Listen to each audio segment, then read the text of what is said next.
साथियों, सलाम, नमस्ते, सत श्री अकाल और जय भीम, जोहार। साथियों, आप सारा तमाशा देख चुके हैं।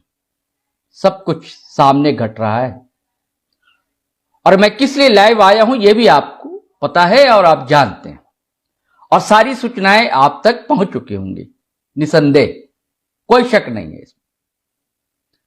मुझे अल्लामा इकबाल का एक शेर याद आता है, जमहूरियत एक तर्ज हुकूमत है कि जिसमें, जमहूरियत एक तर्ज हुकूमत है कि जिसमें बंदों को गिना करते हैं, तौला नहीं करते।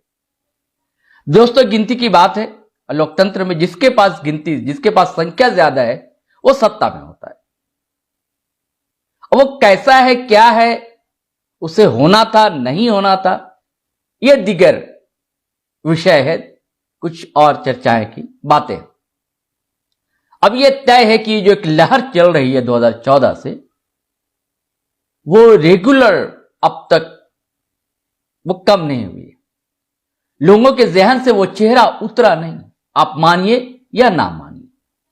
तो सबसे पहले तो मैं उन सारे तमाम वोटरों को धन्यवाद देता हूं जो लोकतंत्र के महाकुंभ में शामिल हुए थे और जिसकी जो पसंद थी उन्होंने उसको वोट दिया।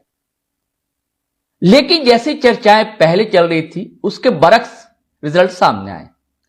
तो चर्चा तो लाजमी है और चर्चा होनी भी चाहिए। अब तक सूचना यह मिल रही थी, हम लोग भी ये कह रहे थे, हालांकि मैंने कई वीडियो बनाए और मोदी फैक्टर को मैंने लगातार इंगित किया, चिन्हित करता रहा मैं कि उससे आप इनकार नहीं कर सकते और उसके काट के लिए आपके पास कुछ है भी नहीं दरअसल। लेकिन जिस ढंग से राहुल गांधी कांग्रेस के सुपरस्टार और प्रियंका गांधी ने रैलियां की, तो उससे सारे विश्लेषक, चुनाव विश्लेषक, सारे पत्रकार, वो पत्रकार भी जिसे गोदी मीडिया कहा जाता है, वो जा रहे थे, मध्य प्रदेश जा रहे थे, छत्तीसगढ़ जा रहे थे, राजस्थान जा रहे थे, तेलंगाना जा रहे थे। तेलंगाना को तो इधर 4 महीने या से जो तस्वीर बदली वहां की, और इधर 2 महीने से लगातार लोग कह रहे थे कांग्रेस वहां बढ़त में। लेकिन छत्तीसगढ़ में भी कह रहे थे कि कांग्रेस जीत रही है, मध्य प्रदेश में भी कह रहे थे और राजस्थान में कह रहे थे कि वहां कड़ा मुकाबला है। लेकिन आखिर ऐसा हुआ क्या? क्यों ऐसा हो गया? एकदम बिल्कुल ऐसा सोचा ही नहीं था किसी ने कि 150 के आसपास मध्य प्रदेश में भाजपा की सीट। हमेशा लोग कह रहे थे नहीं, शिवराज से नाराज हैं, मामा से जनता नाराज है, 18 साल लगातार हुकूमत में है। ये सब वजूहात थी, ये सब कारण थे। हमारी जो छोटी सी समझ ये कहती है दोस्तों, मैंने जब 17 नवंबर को अंतिम वोटिंग हुई, छत्तीसगढ़ मध्य प्रदेश की वोटिंग थी, शाम में एक लाइन के पोस्ट मैंने फेसबुक पर ही लिखा था कि 3 दिसंबर को यह पता लगेगा कि जीत किसकी होती है, हिंदू हित, राष्ट्र हित की या जनहित, देश हित की।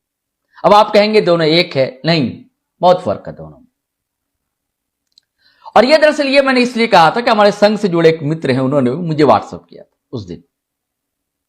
यानी कि ये लोग जो है भाजपा से जुड़े लोग, सभी के बीच ये प्रचारित हो रहा था, उनके समर्थकों के बीच, उनके वोटरों के बीच, कि हमें हिंदू हित में, राष्ट्र हित में वोट देना है। और ये खुला एजेंडा है भाजपा का, ये सभी जानते हैं। ये भले कांग्रेस को या दूसरी पार्टियों पर यह आरोप लगता रहे वो तुष्टीकरण की राजनीति करते हैं, लेकिन भाजपा भी तुष्टीकरण की राजनीति करती है। भाजपा बहुसंख्यकों के लिए तुष्टीकरण की राजनीति करती है और दूसरी पार्टियां पर आरोप है कि वो अल्पसंख्यकों के लिए तुष्टीकरण की राजनीति करते हैं। और एक भी मुस्लिम को भी टिकट नहीं देना, यह क्या है? किसे भाजपा खुश करना चाह रही थी? यह राजस्थान में आप देख लीजिए, एक थे मुस्लिम और जीतते रहे थे, उनको भी इस बार वसुंधरा राजे के करीबी माने जाते थे, कोई खास साहब है, उनको भी इस बार टिकट भाजपा ने नहीं दी थी। लेकिन दूसरी ओर जो है, कांग्रेस के नेता बड़े बड़बोलेपन के शिकार, उन्हें तो लग रहा था कि वह कर्नाटक हमने जीत लिया तो पूरा देश मुट्ठी में है, दुनिया मुट्ठी में है। लेकिन दोस्तों, जो कुछ होता है, जो दिख रहा होता है, दरअसल वो होता नहीं जो होने वाला होता है वो दिखता नहीं है, इसे समझना होगा। भाजपा के एक एजेंडा है, हिंदू हिंदू हिंदू। विपक्षियों ने सोचा था कि हमारे पास जो एक वो है कार्ड है, वो क्या कार्ड है कि जातिगत गणना और उसके आधार पर आरक्षण का बंटवारा, यानी कि जिसकी जितनी भागीदारी उसकी उतनी हिस्सेदारी, ये था। लेकिन ये इसको सही ढंग से कांग्रेस जो है भुना नहीं पाई। ना उसने मध्य प्रदेश में भुनाया इसे, ना ही छत्तीसगढ़ में भुनाया, ना ही राजस्थान में भुनाया। हालांकि मध्य प्रदेश में भी, छत्तीसगढ़ में भी, राजस्थान में भी ओबीसी की, पिछड़े वर्ग की अच्छी खासी संख्या है, इसे नहीं भुनाया। और दूसरी तरफ जो है उसका जो कार्ड है बराबर आपको हिंदू विरोधी, सनातन विरोधी भाजपा बताती रही, उसको प्रोपेगेंडा उसका चलता रहा, लगातार चलता रहा। और राजस्थान में तो बहुत ज्यादा जोरों शोरों से चला, छत्तीसगढ़ में भी चला, अब मध्य प्रदेश में भी चला। तो आपको मैंने बताया, सिर्फ वोटिंग के दिन की बात बताई कि हिंदू हित में, राष्ट्र हित में वोट देना, यानी कि भाजपा को वोट करना, ये उस दिन चला था ये सब कुछ। हुआ क्या था कि जो स्टालिन ने जो बयान दिया था वो सनातन धर्म के विरोध में माना गया और इसका प्रचार प्रसार कांग्रेस के नेताओं, ये भाजपा के नेताओं ने कांग्रेस के विरोध के लिए लगातार किया। यहां तक कि पीएम मोदी ने भी कई रैलियों में कहा कि ये सनातन विरोधी लोग हैं, इन्हें नहीं आना चाहिए, ये कहा। और हम समझ रहे थे कि हमारे पास कई रेवड़िया तो उनके पास भी थी, ऐसा थोड़ी कि उनके पास रेवड़िया नहीं थी, वो भले उसे रेवड़िया ना कहें लेकिन था उनके पास भी। और दूसरा, आप एकजुट होकर नहीं लड़े। जब इंडिया गठबंधन जब बन चुका था, ठीक है, लोकसभा के लिए बना था, लेकिन जनता के सामने तो यह था कि हम सारे लोग जो है भाजपा सरकार की नीतियों के विरुद्ध हैं, हम उनसे जन विरोधी मानते हैं, इसलिए हम इकट्ठे हुए हैं, यही तो आप कहना चाहते थे। लेकिन फिर मध्य प्रदेश में, राजस्थान में या छत्तीसगढ़ में ऐसा एकजुटता क्यों नहीं दिखी? मूर्ख समझ रखा जनता को। जनता क्या कहेगी? अच्छा है, अभी तो आप दूसरे को गाली दे रहे हैं और 2 महीने के बाद गलवैया करके आप घूम रहे हैं। मैं हमेशा कहता रहा हूं कि पहले जो है राजनीति कांग्रेसवाद गैर कांग्रेसवाद के बीच हुआ करती थी। पहले कांग्रेस जो है सेंटर में हुआ करती थी, उसके विरोध में सारी विपक्षी पार्टियां एकजुट हो जाया करती थी। और इधर के 10 वर्षों में हुआ यह है कि भाजपा केंद्र में है तो भाजपावाद गैर भाजपावाद की लड़ाई है। पहले भी विपक्षी लोगों ने भाजपा को, ये कांग्रेस नीति सरकार को कैसे हराया था?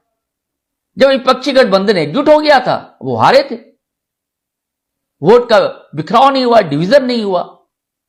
तो इस बार भी हमारा कहना है कि अगर मध्य प्रदेश में, राजस्थान में, छत्तीसगढ़ में अगर ये एकजुट लड़े होते तो कांग्रेस, ये जो विपक्ष का जो वोट है बिखरा, भाजपा समर्थन वोट तो एकजुट हुआ, लेकिन आपका जो वोट था वो बिखर गया। बसपा में गया, सपा में गया, आम आदमी पार्टी में गया, आदिवासी की पार्टी थी उनमें गया, उसके बाद जो लेफ्ट की पार्टियां छिटपुट जगह जगह खड़ी होंगी, उनके बीच बंटवारा हुआ। और कई जगह निर्दलीय उम्मीदवार थे, उनके बीच में बंटवारा हुआ।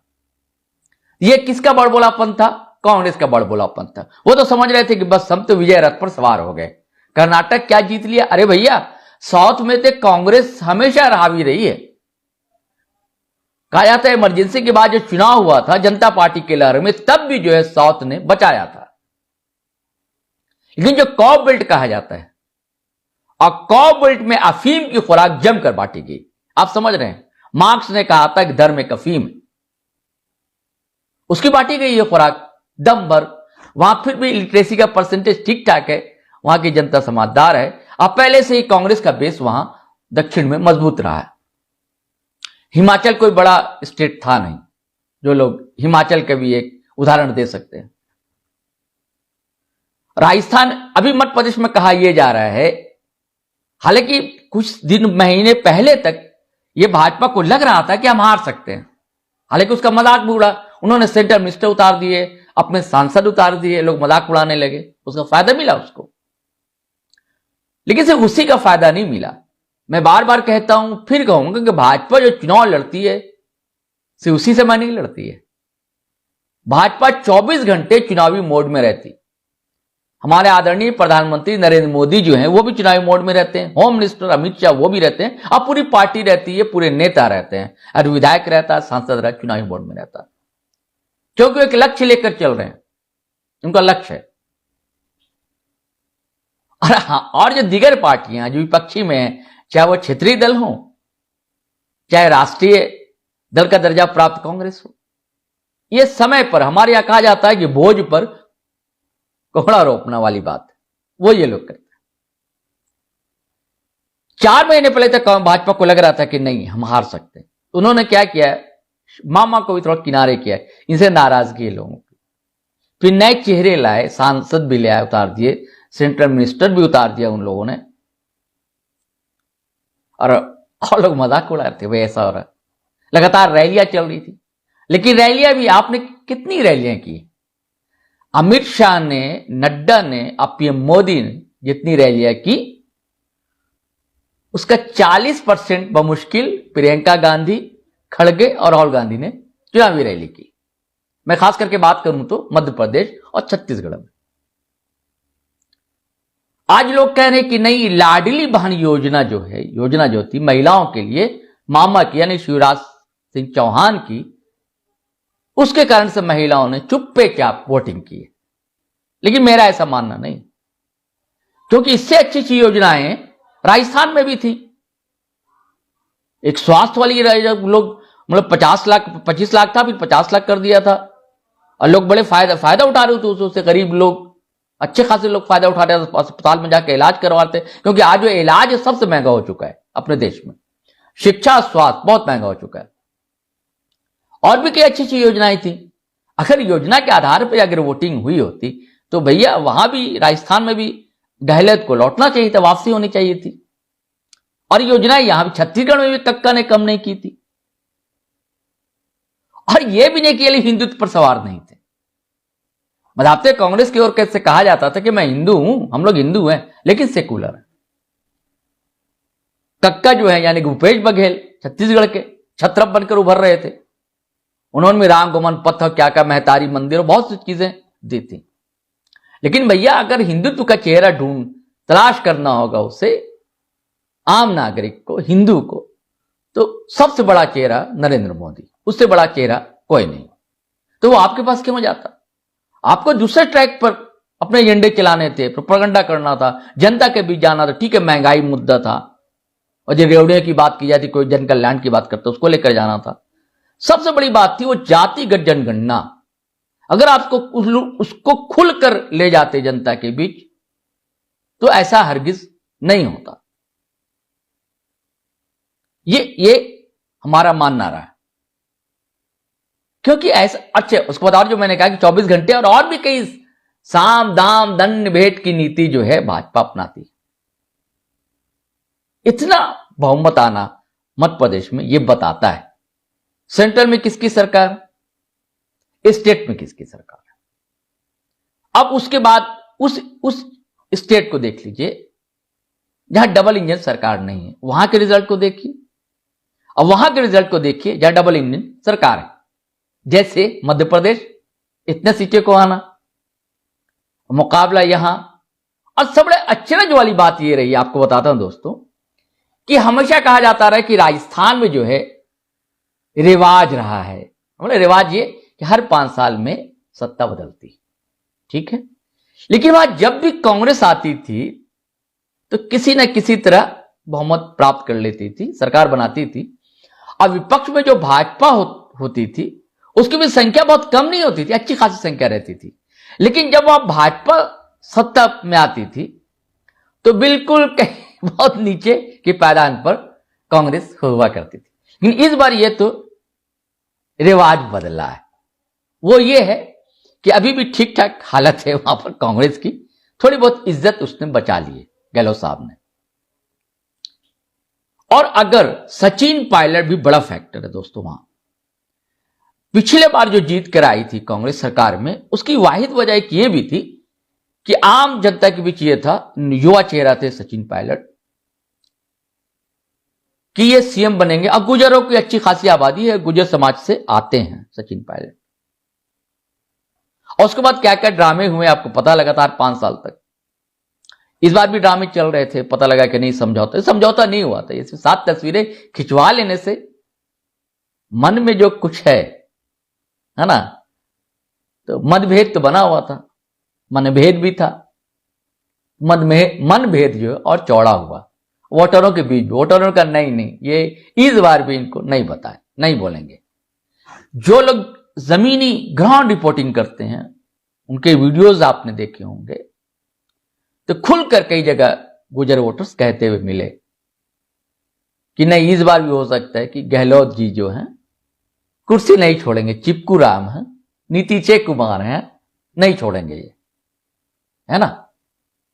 तो ये भी बड़ा फैक्टर रहा अगर ये समझौता कर लिया होता। लेकिन वहां ध्रुवीकरण का गजब खेल खेला, पीएम ने भी खेला, कन्हैया लाल कन्हैया लाल कन्हैया लाल। आज झूठ तो ऐसा, वो परवीन शाकिर का एक शेर है ना, मैं सच बोलूंगी फिर भी हार जाऊंगी, वो झूठ बोलेगा लाजवाब कर देगा। भाजपा जो है गजब टाइप का, उसके बाद रैपर होता है, पैकेजिंग होती है, मतलब प्रोडक्ट को कैसे बेचना है वो बेच लेती है। और आपको ये सब अभी सीखने में वक्त लगेगा। और दूसरी बात है कि आप लोग सिर्फ प्रेस कॉन्फ्रेंस कर लेने से, रैलियां करने से नहीं होता नेताजी, घर घर जाना पड़ता है। मैं छत्तीसगढ़ में रहा हूं, दोस्तों से जो बातें होती रही हैं, मध्य प्रदेश में रहना कम हुआ, छत्तीसगढ़ में तो रहा हूं, कई दशक रहे छत्तीसगढ़ में गुजारे हमने। तो वहां भी कहा जाता है कि कांग्रेस का बड़बोलापन, कि 75 पार हो जाएंगे हम तो अच्छे। और जिनसे नाराजगी थी वोटर्स की वहां की, उन विधायकों को वोट भी दे दिया। मंत्री भी हार रहे, कई मंत्री हार रहे। कहते कि 13 मंत्री वहां होते हैं, 6-7 जो हारने की पोजीशन में, वो हार रहे हैं। तो ये सब सारी चीजें को समझना होगा। और अब बात है तेलंगाना। लोग क्या आप तेलंगाना की बात नहीं कर रहे हैं। तेलंगाना मैंने पहले कहा कि साउथ में जो है कांग्रेस की पैठ रही है। ये ठीक है कि जो नई पार्टी थी तेलंगाना के लिए, अलग गठन के लिए बनी, उसने सरकार बनाई, 2 टर्म सरकार में रहे। और भाजपा वहां लड़ने भी, चुनाव वहां जीतने भी नहीं गई थी, उसे जनाधार बढ़ाना था। और दरअसल आपको याद होगा कि हैदराबाद के म्युनिसिपल का जो इलेक्शन हुआ था, उसमें अच्छी खासी सीट भाजपा को मिली थी। वो ध्रुवीकरण की राजनीति करती है, वहां मुस्लिम आबादी है, उससे सीट मिलना स्वाभाविक है, उसी सीट मिली थी। लेकिन पिछली बार भी एक विधायक थे उसके तेलंगाना में। और बड़ी बात है, जो दोपहर तक कहा जा रहा था कि नहीं, सारे मुस्लिम वोट जो है कांग्रेस की ओर गए हैं, और मजलिस जो है वैसी की पार्टी, उसको लेकर चिंता व्यक्त की जा रही थी कई जगह, मैं सुन रहा था। लेकिन ऐसा नहीं है। ताजा खबर है कि MIM ने 7 अपनी सीटें बरकरार रख ली हैं, और 9 जगह चुनाव लड़ी थी वो पार्टी। AIIM मजलिस जिसे कहा जाता है, वो सीटें बरकरार रख ली हैं। लेकिन ये भी सच है कि मुस्लिम वोट उसे मिला है। लेकिन इसका मतलब ये नहीं कि वो मुस्लिम पार्टी है ना, सबको लेकर चलने वाली है। अब भाजपा तो खुलेआम भाई हिंदुत्व की बात करती है, तो उसे हिंदू पार्टी क्यों नहीं कहा जाता है। कोई भी टीवी पर आते हैं, एंकर नहीं बोलते हैं, वो उसे कह देंगे, उसे कह देंगे। अच्छा, ये भी नहीं कहते भाई कि तुष्टिकरण कर रही है भाजपा, ये नहीं कहता। अगर मुस्लिम वोटर्स के लिए कुछ कर दिया किसी पार्टी ने, तो उसे कहा जाएगा तुष्टिकरण। और अगर एक पार्टी हिंदू हित की बात करेगी, उसके के लिए कुछ करेगी, योजनाएं बनाएंगी, और ऐसी पार्टी जो दूसरे समाज को तो टिकट भी नहीं देगी, उसके कई नेता खुलेआम कहेंगे कि हमें उनकी जरूरत ही नहीं है, जिन्हें उसे तुष्टिकरण नहीं कहा जाता है।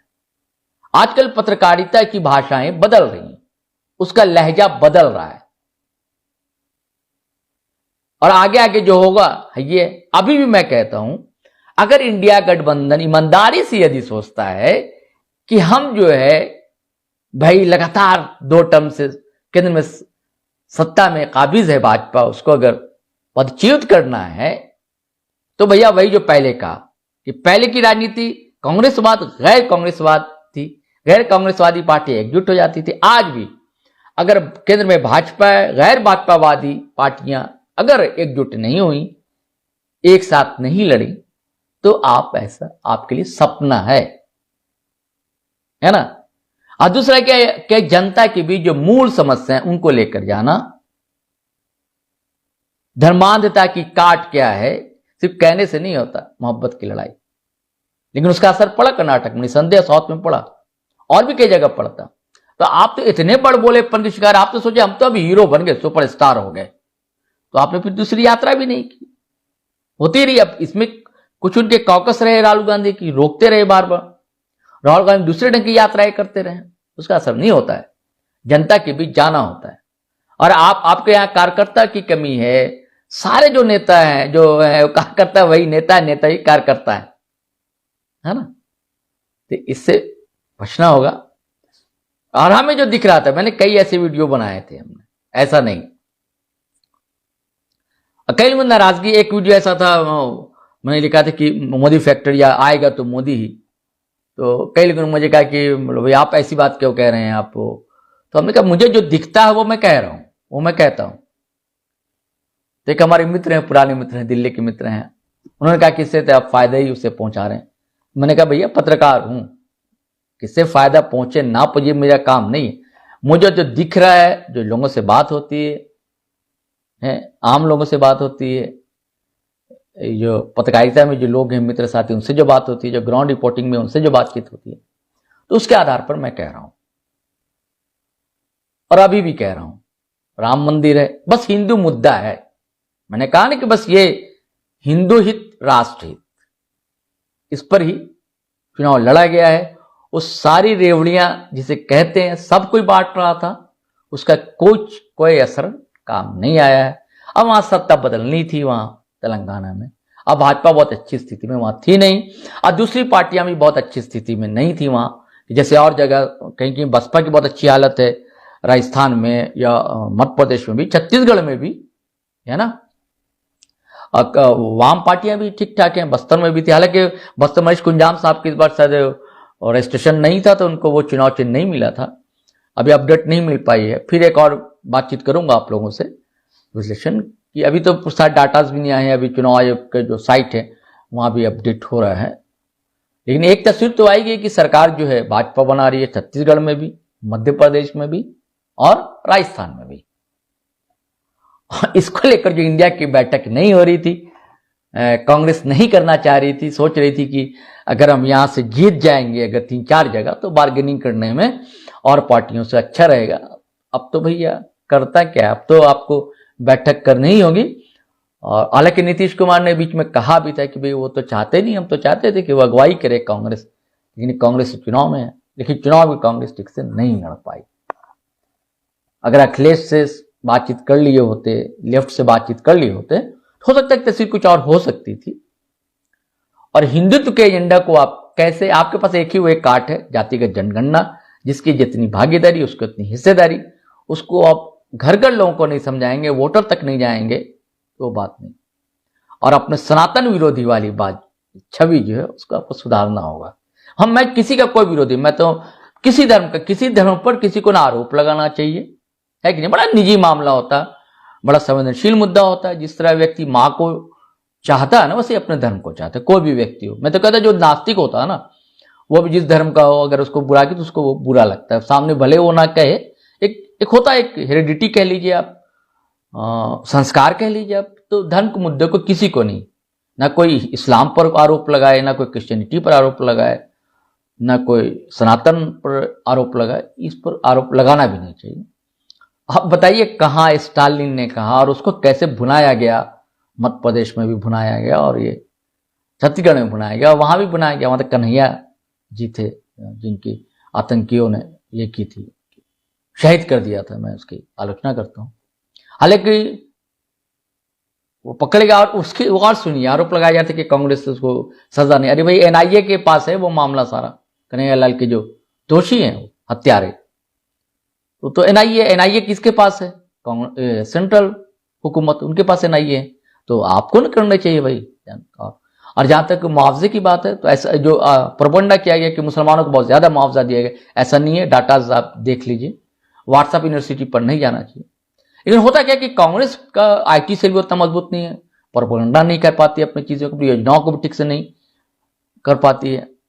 अभी पता लग रहा था, एक पत्रकार साथी से बात हो रही थी कि जब भाजपा जो हारी थी पहले छत्तीसगढ़ में, वो किसानों का ही मुद्दा था। वो जब ये आए भूपेश बघेल ही बहुत कुछ देना चाहते थे तो उस पर अड़ंगा लगा दिया था सेंट्रल हुकूमत ने।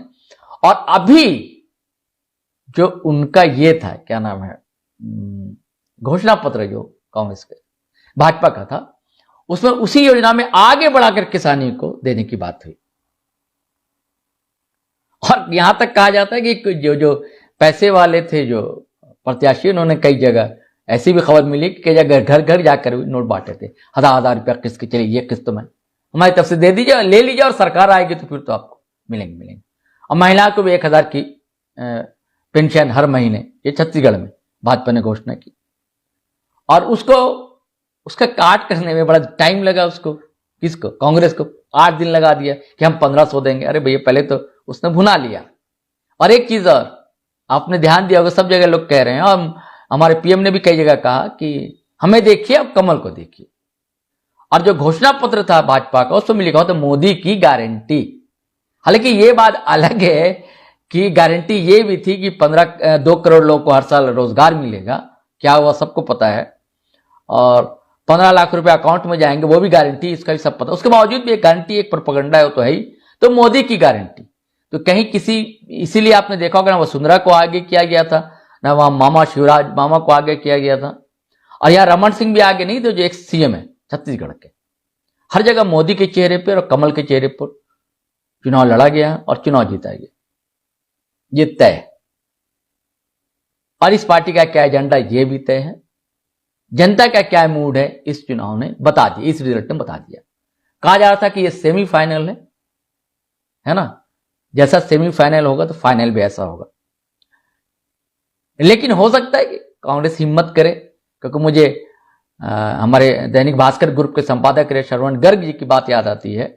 उन्होंने कहा कि पहले भी कहा था कि वो चाहते हैं कि कांग्रेस इन 3 स्टेट में हारे।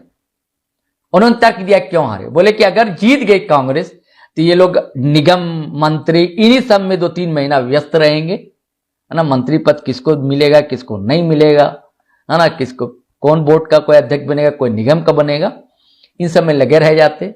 और अब हार गई है कांग्रेस, तो हो सकता है कि वो मेहनत करे लोकसभा के लिए और कुछ अच्छे रिजल्ट लाए। और मैं एक बात और पहले भी मैं कहता रहा हूं कि ठीक है, विधानसभा में भले परिवर्तन हो जाता है, लेकिन लोकसभा में जो वोटर है वो भाजपा को मोदी के नाम पर वोट देता है। पिछले बार भी आपको याद होगा कि कर्नाटक में कांग्रेस ही सत्ता में आई थी, बाद में भले कैसे बनाया भाजपा ने पता है। उस दौर के चुनाव में मध्य प्रदेश में भी कमलनाथ की सरकार थी, कांग्रेस ही जीत कर आई थी, और वहां तो थी राजस्थान में भी और यहां भी। और उसके बाद वहां भी भाजपा जीत कर नहीं आई थी, महाराष्ट्र में भी। महाराष्ट्र में क्या हुआ, मध्य प्रदेश में क्या हुआ, या कर्नाटक में क्या हुआ था, आप सब जानते हैं। और वो खेल छत्तीसगढ़ में नहीं हो सका था, लेकिन झारखंड में भी कोशिश की गई, नहीं हो सका था। तो खैर, अब देखिए आगे आगे होता है क्या। लेकिन कांग्रेस को अपना बड़बोलापन को त्यागना होगा, है ना। यह अखिलेश वखलेश ये भाषा नहीं होती है किसी सीएम की, है ना। ये फ्यूडलिज्म सामंतवादी लहजा है, ये उसे तोड़ना होगा कांग्रेस के अंदर। वो ऐठन जो है उसको खत्म करना होगा, और जनता के बीच जाना होगा। पार्टियां जनता के बीच जाती हैं। मैंने कहा कि भाजपा 24 घंटे चुनावी मोड में रहती है, उसके कार्यकर्ता भी रहते हैं, और फेसबुक व्हाट्सएप पे लिखने वाले भी होते हैं, फुल टाइम होते हैं लोग, उनके लोग जो होते हैं। और आपके पास कोई नहीं होती, कोई ट्रोल आर्मी आपके पास नहीं होती, कोई सही तर्क देकर लिखने वाला आपके पास नहीं होता। आप बातें बड़ी बड़ी करते हैं और सोचते हैं कि अब वही बात वही दौर इंदिरा वाला, ऐसा नहीं है। और आपको संगठन को पहले मजबूत करना होगा, है ना। संगठन जब तक आपका मजबूत, आप देखिए ना, इंडिया गठबंधन की बैठक बड़ी बड़ी हुई, 3 बैठक, कितने महीने हो गए, 1 साल की कवायद में क्या हुआ। आपका क्या स्थानीय स्तर पर कहीं गठबंधन है कि आप बता दीजिए। मैं रांची शहर में अभी हूं, आप बात कर रहा हूं आपसे, यहां तो नहीं दिखता मुझे कोई स्थानीय स्तर पर कि इंडिया गठबंधन की सभी पार्टियां एकजुट हो कहीं बैठक हो रही हो। कोई बैठक भी कहीं हुई थी, कोई दूसरा कोई आता नहीं है, ऐसा मैंने देखा है। तो ऐसे थोड़ी चुनाव लड़ा जाता। आप भाजपा के जो है बूथ स्तर तक उसकी कमेटियां बन चुकी हैं, वार्ड लेवल पर उसकी कमेटियां बन चुकी हैं, और आप सोचते हैं नहीं जनता है, जनता ही हमें जिताएगी। अरे जनता को समझाना होता है, जनता इतनी पढ़ी लिखी नहीं। और आप जो कहते कि नहीं वीडियो का जमाना है, ये मोबाइल, ऐसा भी नहीं है। अब मोबाइल में रील्स देखती है जनता ज्यादा, फिल्मी गाने देखती है जनता, क्या पक रहा है क्या पकाना चाहिए ये देखती है, और नहीं तो फिल्म देखती है ना। और उनके जो लोग हैं अपना प्रोपेगेंडा अपने लोगों तक वो प्रचारित प्रसारित करते रहते हैं। मुझे शायद राहत इंदौरी का शेर है ना, याद आ रहा है कि नाटक पुराना चल रहा है, किरदार बदले जा रहे हैं, लेकिन अब किरदार भी नहीं बदल रहा है, लेकिन चरित्र जो है वो दूसरा किरदार जो है वो एक्टिंग वाला मत समझिए। व्यक्तित्व का भी एक चरित्र होता है, आदमी को एक किरदार होता है। लेकिन मुझे आश्चर्य नहीं कि भाजपा के किरदार बदल रहा है। चाल चरित्र की बात करती है, वो बदला कि भ्रष्टाचार के आरोप तो भाजपा के नेताओं पर, बिहार का भाजपा हालांकि बहुत बड़ा मुद्दा, हालांकि छत्तीसगढ़ में तो यह मुद्दा उभरा महादेव ऐप के, लेकिन उसी दौर में वो मुद्दा भी था। उसके बाद आया वो जो कृषि मंत्री थे साहब तोमर साहब, तो उनके बेटे का वो वीडियो बड़ा वायरल हुआ था, लेकिन वो काम नहीं कर सका। महादेव ऐप वाला मामला यहाँ काम कर सका, कक्का चले गए, मामा बचे रह गए। अब मामा सीएम बनेंगे या नहीं बनेंगे यह भाजपा हाईकमान जाने, या वहां वसुंधरा राजे की वापसी होगी या नहीं होगी ये भी वही है। अच्छा, आपने ये भी देखा होगा कि कांग्रेस की जो आपसी टसल है, जो तनाव है, वो जनता के बीच तख्तबाम होता है, मतलब आ जाता है। अब भाजपा के अंदर की जो होती है रस्सा कशी वो नहीं आती है। खैर देखिए, मैंने पहले जो कहा था लगभग चीजें सामने है, और फिर मैं कहूंगा हिंदुत्व की लहर पर भाजपा सवार है, वो रहेगी अभी। अगर उसको आपको काटना तो आपको एकजुट होना पड़ेगा। मैं ये भी कहूंगा कि ऐसा नहीं कि आपके पास वोट नहीं है, वोट है, आपका वोट बिखरा हुआ है, एकजुट नहीं है। आप भाजपा समर्थक का वो जो वोट हो एकजुट होता है।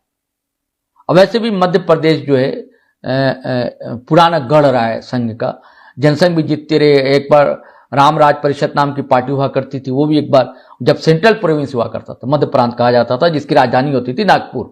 बाद में नागपुर जो है महाराष्ट्र में चला गया, कभी वो मध्य प्रदेश जिसे मध्य प्रांत कहा जाता था, उसकी राजधानी हुआ करती थी। तो राम राज परिषद भी वहां जीत कर आई थी, तो वहां संघ का गढ़ रहा है। और उग्र टाइप की वो पार्टी थी, जबकि जनसंघ थी उस समय, जनसंघ से ही ये बनी है भारतीय जनता पार्टी। वो रहा है वहां पे, जनसंघ का दौर रहा, हमेशा रहा। उसका एक कैडर वोट वहां पर रहे हैं छत्तीसगढ़ में, मध्य प्रदेश में, राजस्थान में। जो फ्लोटिंग वोट है, जो कांग्रेस की ओर आ सकते थे, आते आते दिख रहे थे, कांग्रेस उसको समेट नहीं पाई, उसको वहां तक ईवीएम तक पहुंचा नहीं पाई। वो किस लिए कि हम तो जीत रहे हैं, बस घर बैठ के साहब नेता लोग, है ना, कक्का भी जीते 75 पार इस बार, तो हम तो जीत रहे हैं। लेकिन ऐसा नहीं होता, चुनाव को बड़े मेहनत से लड़ना पड़ता है। और जो अंतिम रात होती है, कत्ल की रात कहा जाता है, कल वोटिंग है आज, उस दिन तो और एक्टिव होना पड़ता। और ये कांग्रेस जो है उसके कहने तो 100 भी मिले हैं कई जगह। तो चलिए साथियों, अब आज्ञा दीजिए। हमारी बात जैसी लगी कमेंट जरूर करेंगे। और एक आग्रह है आपसे, गुजारिश है कि मैं अभी बात आपसे यहां कर रहा हूं, लेकिन हमारा यूट्यूब चैनल है जीटी रोड लाइव के नाम से, उसी नाम से फेसबुक पेज भी है। आप हमारे जीटी रोड लाइव चैनल को जरूर सब्सक्राइब करेंगे, और जीटी रोड लाइव के नाम से फेसबुक पेज है, उसे जरूर फॉलो करेंगे। आपका साथ ही हमारी ताकत है, हमारा बल है। शुक्रिया, धन्यवाद, जय हिंद।